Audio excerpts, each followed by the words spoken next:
I'm the great-granddaughter of former U.S. President Dwight David Eisenhower. I've always had a very strong calling and mission, and I think it has a lot to do with, in a way, continuing his legacy or doing certain things that he wasn't able to do as far as helping us to understand what the extraterrestrials are all about in relationship to connecting with our governments and contacting our governments.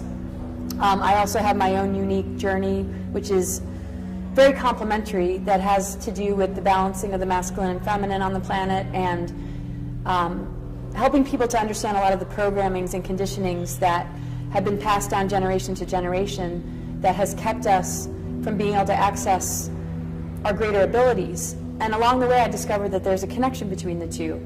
Certain negative ET beings that have compromised us, and many, many benevolent beings that are here to assist us in our awakening, which has a lot to do with upgrading our DNA and expanding into our multidimensional embodiments, and recognizing that we are on a multidimensional planet and that there's all sorts of life out there.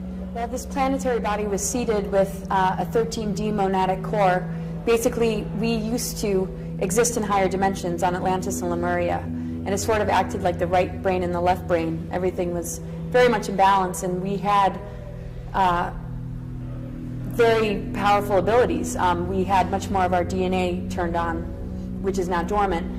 And because we're in a free will universe, things started to get out of balance, and it led to catastrophes and huge floods. And what ended up happening is we collapsed into a lower harmonic universe that brought us into a lower density.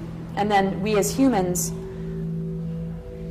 as we know it, are not functioning at our full DNA capacity. We're functioning at like maybe a second strand or third strand. And so when this new creation was happening, when we sank into this lower density, it was seeded as an ascension planet to help to guide us along the way, so that eventually, during this window period, we would have the opportunity to expand and to blossom in our consciousness. And so even religion touches upon it when we think about the tree of knowledge, the tree of good and evil, which we chose to partake in. Even though I don't follow religious teachings, the symbolism is more connected to our DNA, and how duality gives us a free will choice to choose to advance ourselves or choose to stay limited. And the spiritual component has a lot to do with this window period, because we're in alignment with the galactic plane, and the window period is called a stellar activation cycle between the years 2000 and 2017, when the natural stargates on the planet open, which connect us to these other dimensions, and is directly linked to our DNA. And when we expand ourselves, we are assisting the planet, and as the planet has this natural phenomenon that's happening, it affects us. And so certain control agendas do not want us to ascend, because they won't be able to make money off of us, they won't be able to feed off of us. And so there is a negative agenda, but we just simply have to understand the game. And this is the thing with like transhumanism, and if we don't develop spiritually, we'll be linked much more into an artificial intelligence system, which would advance us only on an intellectual level, or keep us, in a sense, controlled. And this is what this agenda wants to bring us into. And so we don't want technology to supplement us too much. It doesn't mean that we give up on technology, but it's about finding a balance between spirituality and technology, because the whole reason these advanced civilizations collapsed in our ancient history was because of the polarization of too much focus on the technology and not enough on the spirituality. And that has to do with the negative ego mindset of some of these dark controllers. Well, I mean, this is a lot of why I do what I do, because I mean, the elitists or the dark cabal or whatever you want to call it has been hoarding these advanced technologies and using it for their own benefit. When I feel these, and I know I'm not alone in this, these technologies should be used to assist those that are in need, to feed those that are hungry, and to go towards assisting our planetary body in healing. The problem is the mindset of these individuals doesn't think about the whole, it only thinks of themselves. And it doesn't make any sense that they have such advanced technology that can regrow limbs and heal cancer and cure all sorts of things. And we see people struggling day to day, like you say, and the difference is unbelievable. And the imbalance is the same kind of imbalance that we might experience within ourselves because we were born into it. And it's very easy to be thrown off because of what we were born into. And so we have to do that extra work on ourselves to stand up for our rights and to heal from these programmings and conditionings, and to also develop a stronger sense of empowerment so that we don't let them get away with it anymore. So I like to consider myself a voice for those that don't have a voice, that need assistance. What's the percentage of the humanity that you're talking to? Well, I mean, a lot of people call it the 99% to the 1%. And the thing is, if we all look to each other and we work together and unify, there's not going to be a 1%. They're going to be pretty much starved because they rely on us giving our power away to them to even exist. And so those of us that have the ways and means to, bring about justice and expose these things can help those that are very compromised and are in, serious suffering and poverty. Well, I just think we need leaders that care about us and care about the planet, and we don't have those leaders. And so I don't think protesting is going to help because they use that against us, because that would push us into a police state where they will find some reason to compromise us more. I think we need to starve the system and choose who we feel confident about, and also understand that we're all leaders. So we don't want to vote these people into office. They have the ability to terraform Mars and actually, create a lot of life there. They have those technologies. They have colonies there too, and what they want to do is compromise us here on Earth, create a new world order, or create a genocide plan to extinguish most of the human race, so that they can come back and rule it Come back? You mean from Mars and maybe come back to Earth. You think there are people over there? There's already people on Mars, yeah, there are colonies there. Oh, they're going back and forth. They have been since the 60s. Right, no. Oh, they don't tell us this stuff. So, because they're selfish, and it's all about them, and they have an agenda, and that's why I refused to go, because I was recruited in 2006, and I was like, something's not right here, and just like you, I don't want to go to, I love this planet, and we need to take care of the needs of the people here, and we need to expose everything, and we need to make informed decisions together, and not be manipulated by these leaders who create these facades, which is shown to us in the news. These like NASA, and I'm not saying all the individuals involved are false, but they don't tell us about the secret space program. They don't tell us about why these wars are happening. I mean, a lot of it has to do with the control of these stargates that they want to keep from opening, and a lot of it is, of course, the greed and power. And so they take that greed and power off planet, and that way they're not affected by all the different assaults and toxins that they're throwing at us, and they have a breakaway civilization just for them, while we're dealing with chemtrails, weather modification, and Fukushima, and the pollution of our waters, and like the HARP project. The HARP, hello, yes. Weather modification, they can create superstorms, and but they're not going to succeed in this. And this is... Why is this? Why all this effort and all the money they spend, all the thinking that they have to use all of this technology just to banish 3 billion people out of Earth? Is that the plan? Well, they want to, it's either extinction or it's... The population. That's a good... Yeah, they want to shrink... That's a good idea.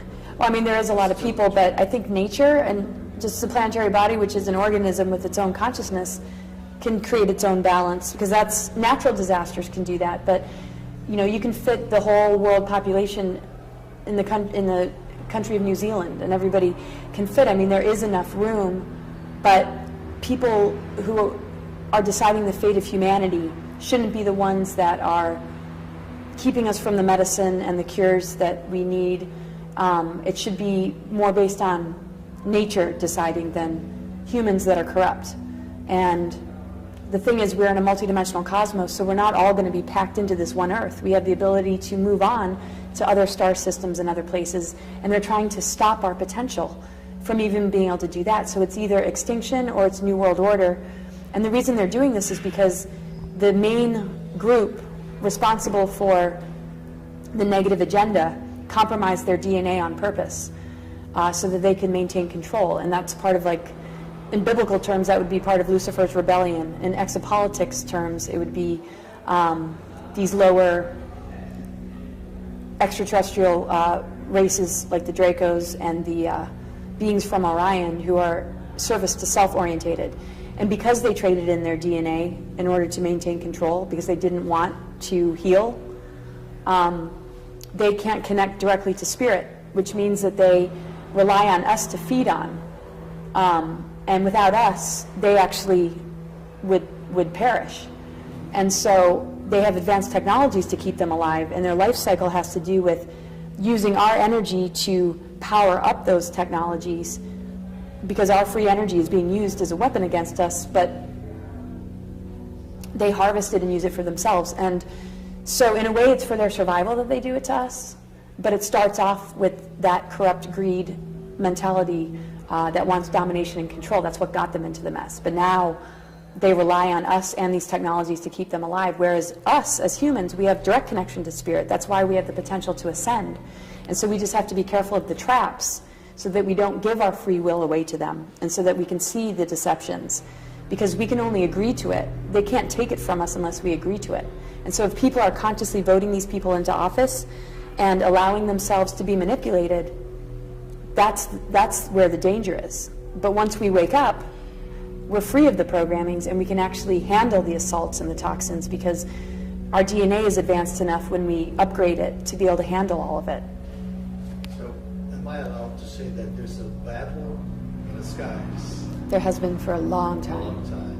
And we're just the spears and the shields and the boots for them. Yeah, we're totally caught in the middle. But at the same time, we have the potential to advance ourselves beyond these wars, and to really just become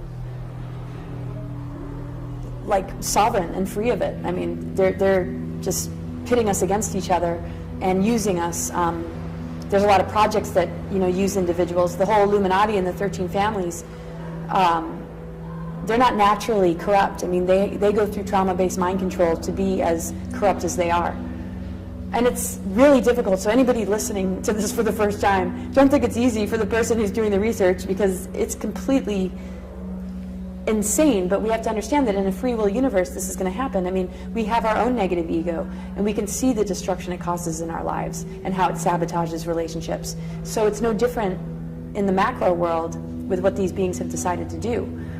And so when we just do our own inner work and unify with each other, we're going to be okay. But this is a critical window period, because their technologies are really gaining a lot of strength here. Yes, I just want to, just share that no matter how dark and difficult the information is, to allow it to empower you, to allow it to remind you of who you are. Don't let it crush you. Don't let it cause you to feel the doom and gloom, because that's what they want. I mean, the only reason I expose this stuff is so that we can see that we need to say goodbye to that system and start to work on what is truly organic and what's available to us based on the nature of this planetary body and what's happening in the cosmos with the Venus transits, which is what the Mayans understood that had brought us into the window period we're in. So get excited about your liberation instead of allowing yourself to get too caught up in the fear because these dark agendas exist. But of course, it's a process we have to move through, because it's understandable that we would be angry, and it's understandable that it's upsetting, but I guess my main message is to just embrace what we're truly made of, and whatever process you need to go through to get to that awareness is an important step to take. But well, resources that I can recommend to assist people, my website's cosmicgaiasophia.com. I do session work with people to help them process this information, to answer questions about the material I present, because I know it goes over a lot of people's heads. And I'm not going to share this information without making myself available to answer questions. And I'm an astrologer, I'm a tarot reader, and I do clairvoyant sessions. A website that I recommend as far as understanding the information and the complexities of everything I'm talking about, the greatest website I feel is energeticsynthesis.com. You can Google Lisa Renee, R-E-N-E-E. What I would recommend is that people look into implant removal, because they can control us through implants, and there's a lot of people that have been abducted and implanted. I would recommend that people really work on, grounding themselves, and, maybe working with essential oils, and, really, good and healthy diet, and meditation is, of course, good, and, Avoid newspapers. and what, Television. forget all that. News. Forget all of that, because that's just going to sink your energy. And the thing is, every time we're about to take a huge leap in human consciousness, that's usually when bad news ends up happening, so that we don't achieve that expansion. And so, thank you. I would absolutely minimize your time of watching TV, and if you are going to watch it, be an observer. Don't get sucked into it. Observe the games being played and put that lens on instead of believing everything you hear, because most of the mainstream media is owned by the very people that are compromising us. And look locally in your community. Maybe create groups where you can have workshops and discussions about this sort of stuff, and think positive, because we're powerful beings, and their manipulation has a lot to do with taking our dreams and taking our energies so that we enable these dark agendas. If we could just focus on what we want to manifest and put it into our own internal GPS system, what visions we want for the future, we'll be able to hear our inner voice, and we'll be able to get assistance from spirit guides and benevolent star family that is here to help us, and that'll take us right into a beautiful future, because we can manifest this. This is what they don't want us to realize about ourselves.